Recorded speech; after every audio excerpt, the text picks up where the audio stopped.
$330 million, but then we had to monitor people's tailpipe emissions. I'm not doing that in Florida. We are not going to let them change our policies by putting the money there. So we rejected the money. The FDOT secretary sent a letter to them saying, here, it's not something we're going to use, take it back. And they didn't really know what to do. They never took back the allocation.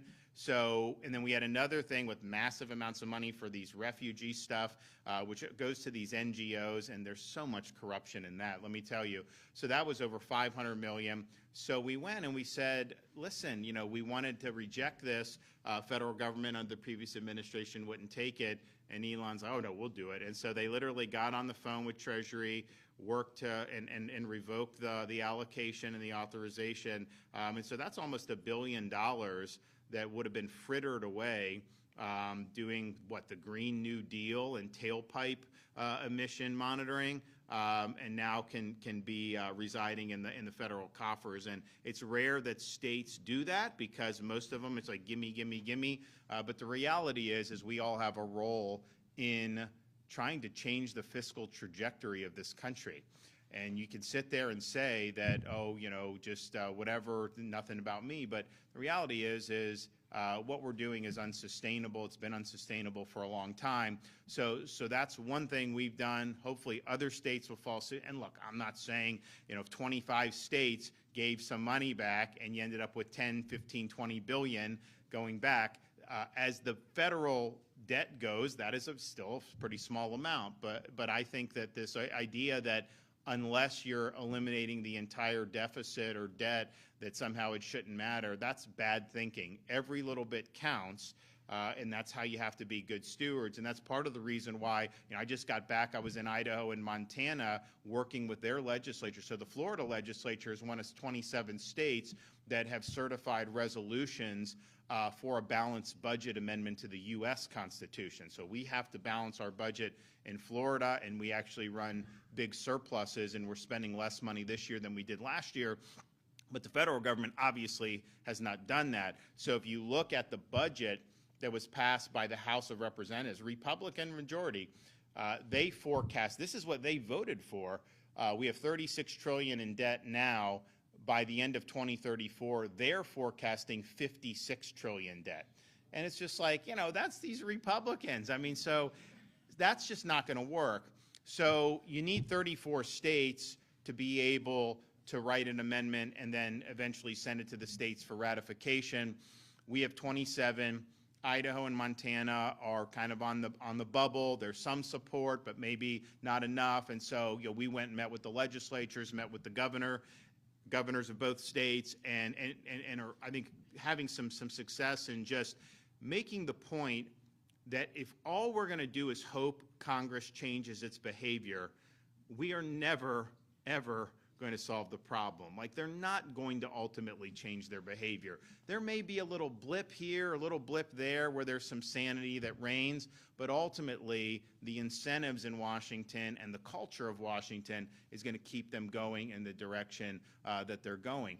If you go back 25 years ago, the turn of the 21st century, from the time George Washington put his hand on the Bible and took the oath of office as our first president in 1789 until through the year 2000, the U.S. government accumulated $5.6 trillion in total debt.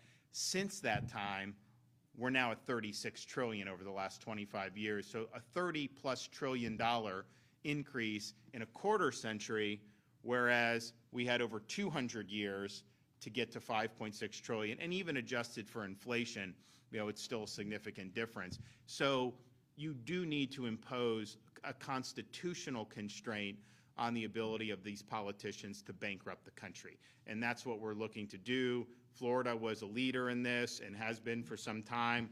Florida is also, the legislature is also certified term limits for members of Congress, which I'm a big supporter of, and I know some other states are considering that. Don't have as many states yet on that one as the balanced budget amendment, because the balanced budget thing has been something that's been percolating. It's interesting. We actually had a balanced budget in the late 90s in this country. And during that time, there was a push for a balanced budget amendment. And it failed by one vote in the U.S. Senate. And had it got that vote, now the state still would have had to ratify it, but since we already had a balanced budget, we probably would have had a good shot at that. Just think, if they had done a balanced budget requirement 25 years ago, how much different things could look in terms of the trajectory of the country. Because now we're in a situation where we're spending over $1 trillion just to pay interest on the existing debt. That's more than what we spend on the federal government's core function, which is national defense. And it's only going to escalate, particularly if you have to refinance at higher rates. And so the only way you're going to ever be able to solve the problem is to just constitutionally limit what they're able to do, because it's always the easiest to just put it on the credit card, right? I mean, some people want spending. If you put on the credit card, then people tend to not get as upset. If you reduce the spending, some people don't like it. Obviously, we want low taxes. If they raise taxes, they know that they will face political blowback. So it's always the path of least resistance to do that. We don't have that luxury in the states. 49 states have a balanced budget requirement. And Florida, not only have we balanced, we've had big surpluses in the state of Florida. In fact, if you look at Florida's entire history and look at all the debt Florida accumulated, just since I've been governor, we've paid off 41% of the total debt in the state. So we now... So we now have the lowest per capita state debt of any state in the country. Now, there are a couple states, I think, that don't have any state debt. I think Montana's one of them. Kudos to that. But of the ones that do, we have the lowest percentage, or the lowest per capita debt, which is really good. And we want to do more and continue to do it. So all that being said, as we've done that, and we're spending less money this year than we did the year before, we've paid down debt, we've almost quadrupled our rainy day fund, we've cut taxes, done all this. But we've also done things that really are central to the state's vitality, that people want to see addressed. And we've used taxpayer dollars very prudently, but we've used them to make a big impact on a variety of subject matters. We've done it in transportation. We plowed billions and billions of dollars to accelerate road projects. So you're now having projects, and I know, look, these things take a lot longer than I would like, but because of what we're doing, we're going to deliver some of these projects in these congested areas 5, 10, even 15 years ahead of schedule.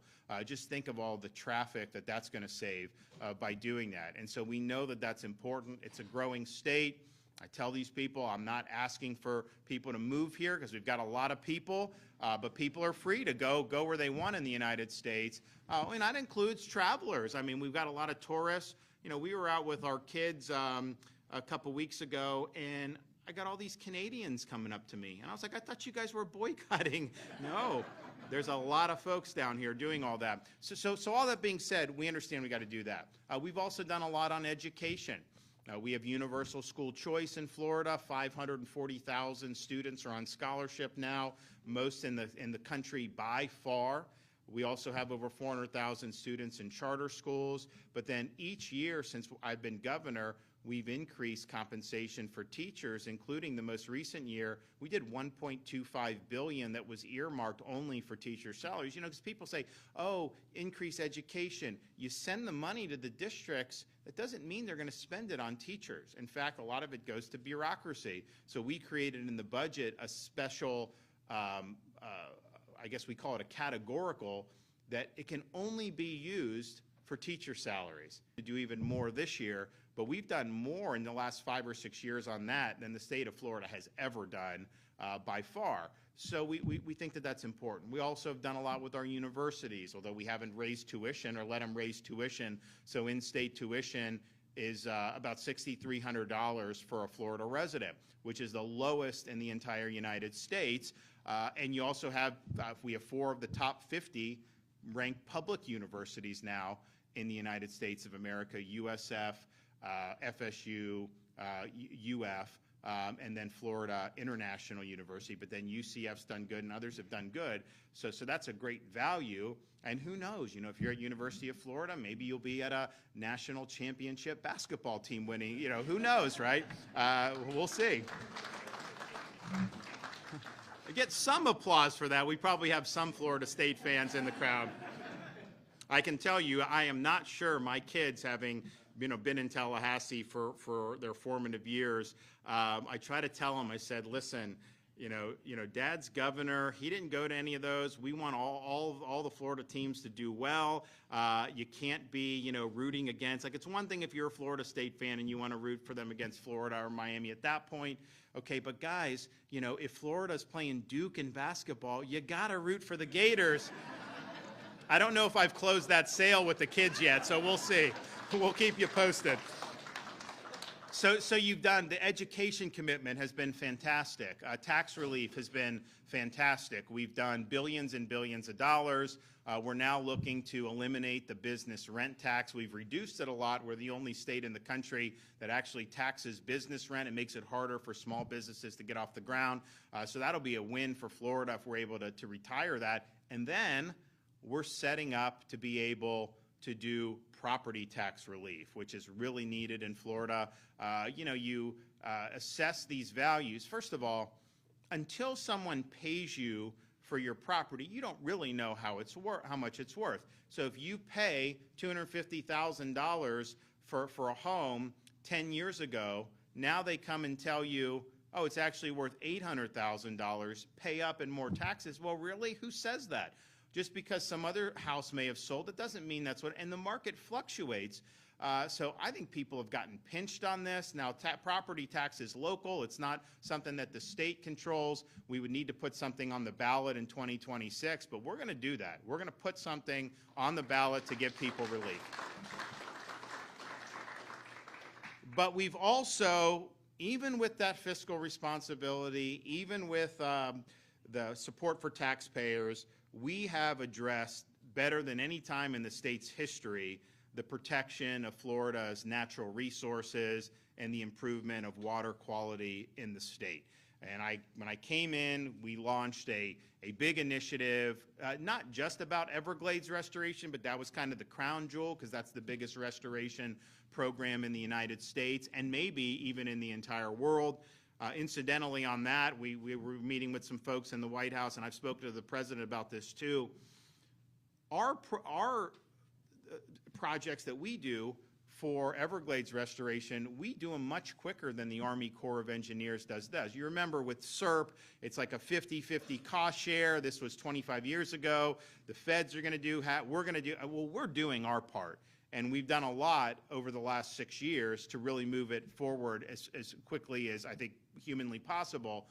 Not so much with the feds, particularly under Biden and the Army Corps. They just move very slowly. I think this is the way it's organized. There's bureaucracy, it's cumbersome. And I think this is in keeping with the president's vision to empower the states. What we've asked is, send us the money, we'll build the dam reservoir ourselves. We'll get it done. We will do it quicker. You can still take credit for your part of the cost share. We're not asking for that to change. It's still federal money, but let us do it. And I think that they want to do that. So we're working with the folks in the budget office to be able to get that done. But wouldn't that be great if we were able to have that money block granted here and then we could just run and do? I mean, you even look at the reservoir on the St. Lucie side of Lake Okeechobee. We did it, and now you have problems where there's leakage and the feds are doing, and it's just slow. And we move a lot quicker here. I mean, just think about when a hurricane comes, you have city, county, state really there for the immediate response and the immediate aftermath. Is there anyone here that would rather have FEMA take over those functions in Florida than the state of Florida? Anybody? I don't see any hands. We just move quicker. We have a culture in Florida where we don't want to be bogged down by bureaucracy and red tape. If there's a job to do, get it done. And let's get an answer and let's move forward. So I'm optimistic that we're going to be able to do that. But we've also recognized the importance of the Indian River Lagoon, Florida Springs, changing from septic tanks to sewer systems to be able to mitigate runoff into our nice areas. And we've put huge resources into this. And we've had a lot of success already, and we're continuing to build on the success. And so that's why we're here, because we are going to be announcing major grants, or we are announcing major grants to improve water quality and water quantity across the state of Florida. And I'm proud to say that we are awarding $389 million in these grants, and this includes $189 million in water quality improvement grants. So this was, the legislature decided to put some of these the water quality program in we get money from the Seminole tribe for the revenue share to put this in to where every year you would just have it earmarked that this would go to these grants. There's, I think, about a 3-month period where localities can apply for the grants. Then it goes through the criteria that the legislature has enacted, and then the grants are selected and awarded. So we're happy to be able to do that. These are going to make a big difference across the state of Florida. We're also pleased to award $55 million to expand alternative water supply projects. We've got a lot of water issues in Florida that we deal with. Making sure we have adequate water supply is sometimes overlooked, but it's something that's important. And we're pleased to say $100 million for the newly established Indian River Lagoon Protection Program, which is very important to people in this part of the state.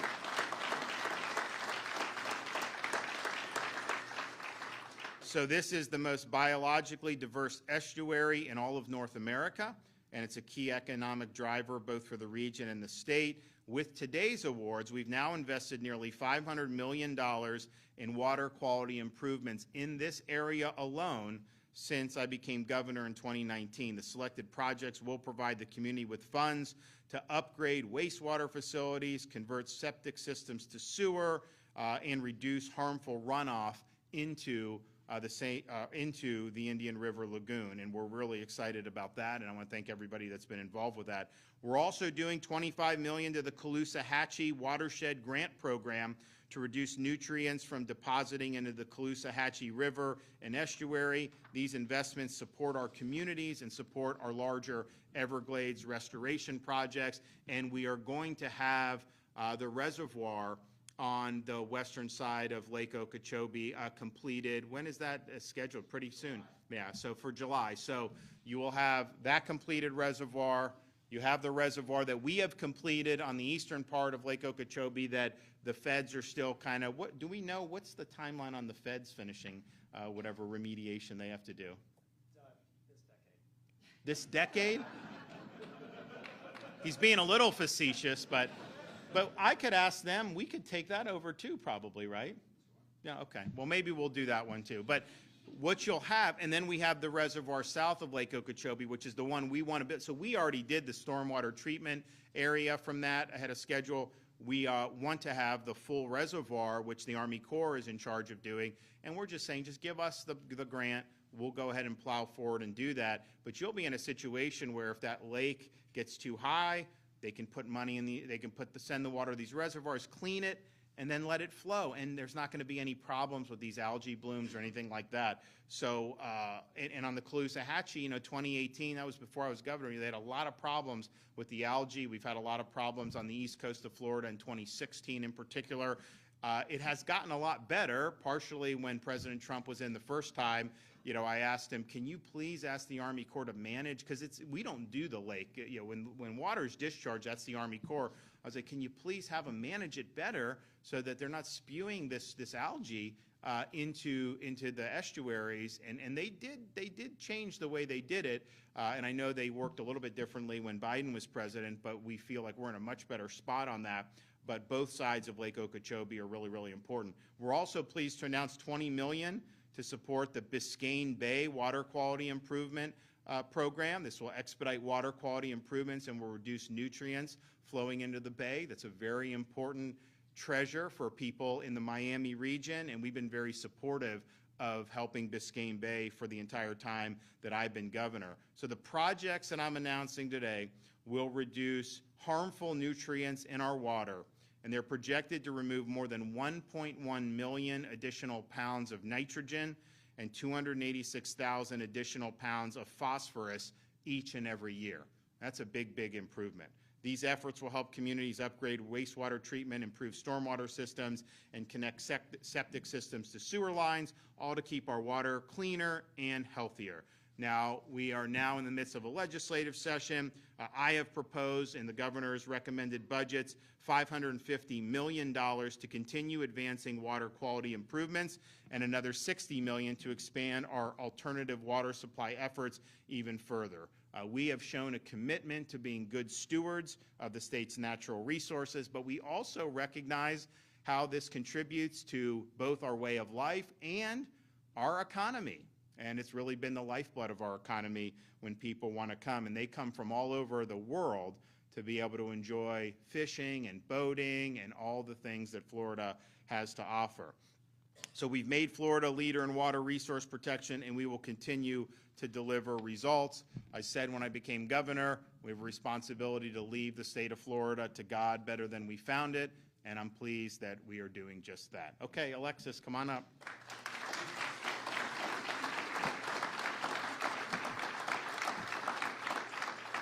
Good morning. Thank you all for being here, and thank you so much, Governor. I'm Alexis Lambert, and it's my pleasure to serve as the Secretary of the Florida Department of Environmental Protection. It's an honor to be here on the Space Coast today, a place where scientific exploration, environmental conservation, and water resource management intersect. As we continue to protect and enhance the state's water resources, I'm excited to join the Governor in announcing these grants that will improve both water quality and supply throughout Florida. This year's grant cycle generated significant interest, with 348 project applications requesting more than $2.2 billion. After a thorough evaluation process, 31 high-priority projects have been selected for funding, representing the most impactful and cost-effective solutions to reduce nutrient loading and improve water quality across the state. In addition to water quality improvement grants, we are focusing on targeted restoration efforts in key waterways, like right here at the Indian River Lagoon. Under the governor's leadership, we've invested $500 million in 169 community-led projects in this watershed. To date, 40 projects, including septic to sewer and stormwater, have been completed, with 27 scheduled for completion later this year. Collectively, these efforts have are projected to remove more than 1.3 million pounds of nitrogen and more than 11,000 pounds of phosphorus annually. This will significantly improve the water quality. And today, we are taking the next step, funding 25 new projects to specifically address water quality in the lagoon. In Vero Beach, $11.3 million will support a state-of-the-art reclamation facility. And in Melbourne, $8.6 million will upgrade the Grant Street water facility, improving wastewater treatment and reducing nutrient pollution, just to name a few. These targeted investments in the Indian River Lagoon are a model for waterway restoration in other parts of the state, such as the Caloosahatchee River and Estuary and the Biscayne Bay, as the governor mentioned. While we continue to restore water quality, we must also look to the future of Florida's water supply, especially given our growing population and our millions of visitors each year. That's why Florida is leading the way in expanding alternative water supply and reducing our reliance on traditional freshwater resources.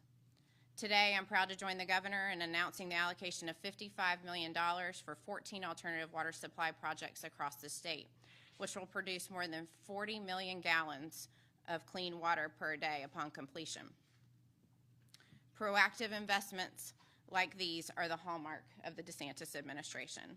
Since 2019, investments in alternative water supply have generated more than 225 million gallons of new fresh water per day to support the long-term water sustainability for the state. But we're not stopping here. To build on this momentum, as the governor mentioned, he's recommended $550 million in next year's budget to support multiple water quality improvement grants, and $60 million to advance more projects to secure an abundant and sustainable water supply for today and tomorrow. With this funding, DEP will open our grant portal this summer, and I encourage even more communities to apply. The partnerships we formed and the strategic investments that we're making in these projects are paving the way for a sustainable future for Florida's water resources. I want to again thank Governor DeSantis for his leadership and the legislature for their continued support. Florida's economy, the recreation opportunities we enjoy as residents and our visitors, and our identity as a state depend on water resources. Together, we will ensure their protection for future generations. Thank you, Governor. Chauncey? Chauncey, thank you. Good morning, everyone. I'm Chauncey Goss. I'm chairman of the South Florida Water Management District's governing board. And Governor, I want to thank you. Secretary Lambert, thank you. I'd also like to recognize Cole Oliver is here with the St. Johns River Water Management District, and thank you for hosting us today. Our executive director from the South Florida Water Management District, Drew Bartlett, is also here. This is a really exciting day for us. Anytime we get to announce funding for important projects, it's an exciting day. It's going to be a good day for us, and we're very appreciative of all the funding that we're seeing for water quality in the state, particularly from where I stand, the Caloosahatchee watershed and the Biscayne, among others. I've been chairman of the South Florida Water Management District Governing Board for 6 years, and I can honestly tell you we've made more progress in these 6 years than we have made in decades. And the reason for that progress is standing beside me on this stage. When Governor DeSantis prioritizes something, it absolutely remains a priority until completion. Since he took office, we have celebrated 75 groundbreakings, major milestones, and completions on Everglades restoration and resiliency projects across our region. The most in state history. That's 75 in 6 years, and to me, that's incredible. We're continuing to see both small and large-scale projects come online, and the beauty of it is they're working. We're seeing record hydration in the Everglades, and salinity levels in Florida Bay are hitting our goals. We're not going to rest, though, and I'm proud to tell you that in 2025, we have 3 more major SERP projects coming online. Governor DeSantis just mentioned the C-43. That's in my neighborhood. I live in Sanibel. So the C-43 is in Hendry County. It's on the Caloosahatchee River. It's something we've been waiting for a long time. This project, it's a game changer. It's going to provide 55 billion gallons of water storage. It's going to support healthy salinity levels in the Caloosahatchee estuary. Importantly, for the economy and the ecology of Southwest Florida, it's going to reduce harmful flows of water from the Caloosahatchee estuary from Lake Okeechobee. So thanks to the leadership of Governor DeSantis and the Florida legislature, both the East and the West Coast reservoirs, you just mentioned those, they're done. At the end of this year, we're going to celebrate the Biscayne Bay Coastal Wetlands Project. That's another SERP effort. That redistributes fresh water flows to Biscayne Bay. It rehydrates and improves coastal habitat in Miami-Dade. It's a beautiful project. We got to visit it recently. And the third SERP project we're going to complete by the end of the year is the Picayune Strand Project. That's going to restore natural flow of water across 85 square miles in Collier County. I think it's a 55,000 acre project. It's enormous. This project's going to rehydrate drained wetlands. And it's going to enhance habitat for fish and wildlife and restore the area's natural sheet flow. So under Governor DeSantis, we've had the highest level of funding for Everglades restoration in our state's history. And I can't thank you enough for your leadership and your commitment on these. The energy and the momentum of the district, it's palpable. And it begins at the top with our governor. And I'll tell you, the staff at the district, they're really hardworking, and they enjoy the fact that you set that bar so high. Your commitment to the Everglades, to water quality improvements, and to enhancing the quality of life for millions of Floridians is inspiring to each of us. And I'm honored to be here representing the South Florida Water Management District and the 9 million people we serve. We appreciate the funding and the support, sir. Absolutely. Oh. Okay, is that, all right. That's fine, you can still hear me. Well,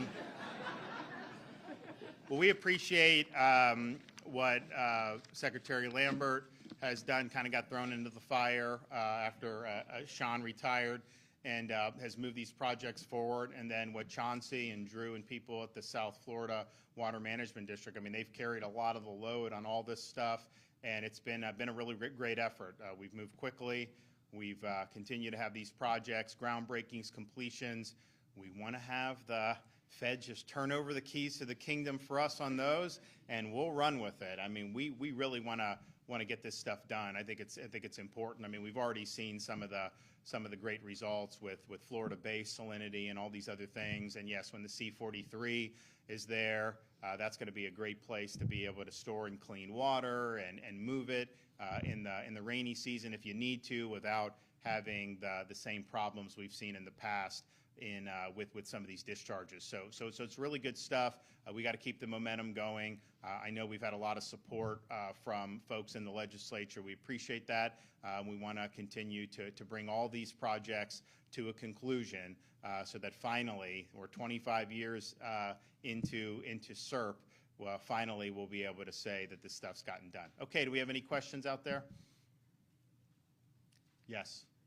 Thank you, Governor DeSantis, for being here today. I'm Gabrielle from the Dixie County Advocate in the Big Bend. Oh, cool. A lot of What brings you to this neck of the woods? Well, it's a beautiful place, right? And you're here. You're here. But you mentioned property taxes, and the local governments in the Big Bend are concerned about some of the proposals to raise the homestead exemption to $100,000 and what that would do to their ability to provide services to their residents. Can you comment on that, sir? Well, look, I think that people need relief from property taxes. I think that I think our coastal counties with the tourism, first of all, budgets have grown locally in the last 5 or 6 years. Some of these budgets have gone 50, 60, 70% in some of these places because the revenue has just been off the charts in some of the areas that have really had economic growth. So just by reverting to 5 years ago, the spending, if you held that constant, you would be able to continue to do the core functions. But, you know, if you're going to tax, I don't want you taxing Florida residents' property. I tax the tourists, tax some of the foreigners. I mean, you have the ability in some of those areas that draw a lot of people to shift the tax burden away from your own people to people that are not residents of Florida. I think that would be a better tax system than constantly having people pay higher property taxes. Now, on rural, I'm willing to work with rural on that because they don't have the same luxury that a Broward County would have or a Miami-Dade would have when you have people that are flooding down there. So the economic realities are just different. Now, we also want to do things to juice some manufacturing and some production in those areas. I mean, I've talked with folks about, you know, could we bring auto manufacturing to the Big Bend? I would be in favor of that. I've even said, I would say, if you start a facility in those areas that have been hit by the more recent hurricanes in the Big Bend, I would say pay no tax for 10 years, like no corporate tax if you're starting a business, if you're doing manufacturing there. So we want to be helpful, but if the price that we have to pay to give Floridians relief from property taxes is that the state provides some budget support for some of our rural, fiscally constrained counties, that'd be a trade I would make.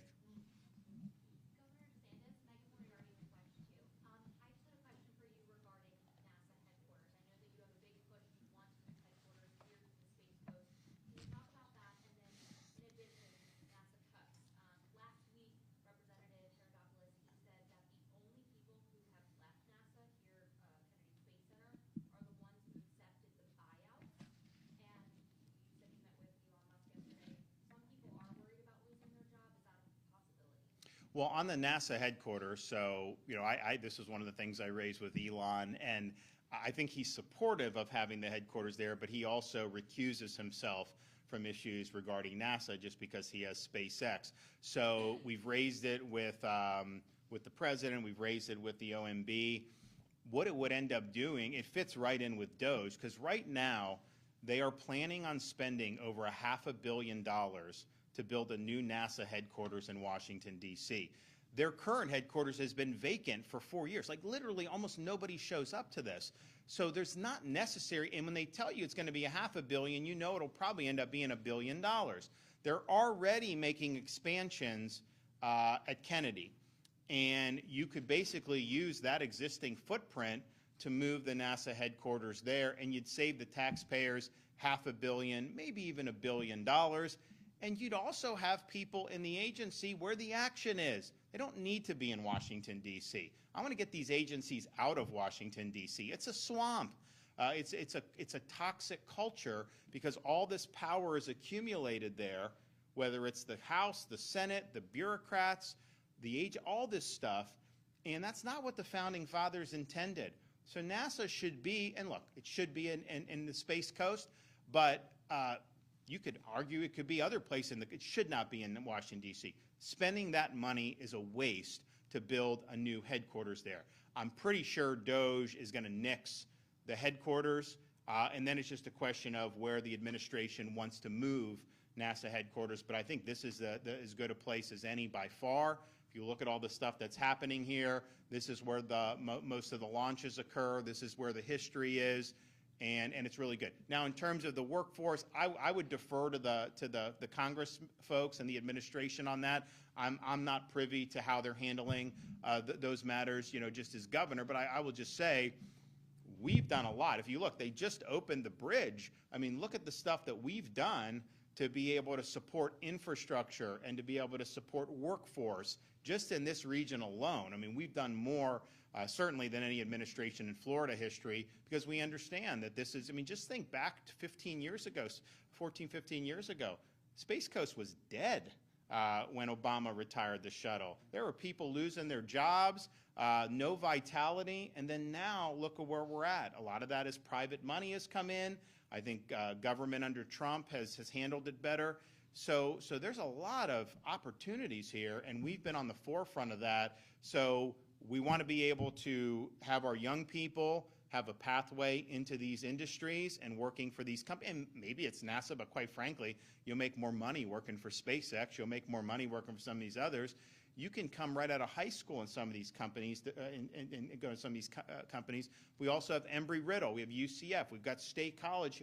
We've got all these pipelines that we've really worked hard to do. So I think we're doing a lot to equip our young people with the skills they need to make an impact in this continually expanding industry, and the possibilities are really significant. Obviously, just the fact that Elon's involved in the administration, even though he's not having decision involvement on the things that could potentially affect his business, I think clearly you have a commitment from the president and the administration to continue expanding our horizons in space. And it's something I think will be good for this area.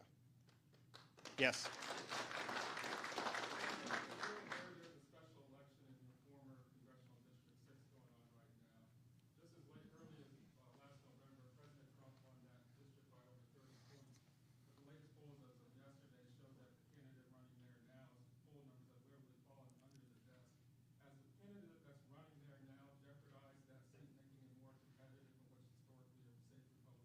Well, I guess we'll see, right? What I will tell you this. Regardless of the outcome in that, it's going to be a way underperformance from what I won that district by in '22 and what President won it by in November. They're going to try to lay that at the feet of President Trump. That is not a reflection of President Trump. It's a reflection of the specific candidate running in that race. And President Trump, if he were on the ballot in this special election, he would win by 30 points, no question. So the liberal media in Washington and the political press, they're going to try, if this doesn't work out as well, they're going to try to weaponize that against the president. And just as somebody that's been around the block here in Florida on this stuff, I can tell you it's a candidate-specific issue. I think the district is so overwhelmingly Republican that there's literally, it was almost impossible for someone with an R by their name to lose that district. So I would anticipate the Republican candidate is still going to be successful. Do I think that they will get even close to the margins that I received or President Trump received? No. Is that a reflection on the president? Absolutely not. It's a reflection of the candidate that's running in that race. Okay, thanks everybody. God bless.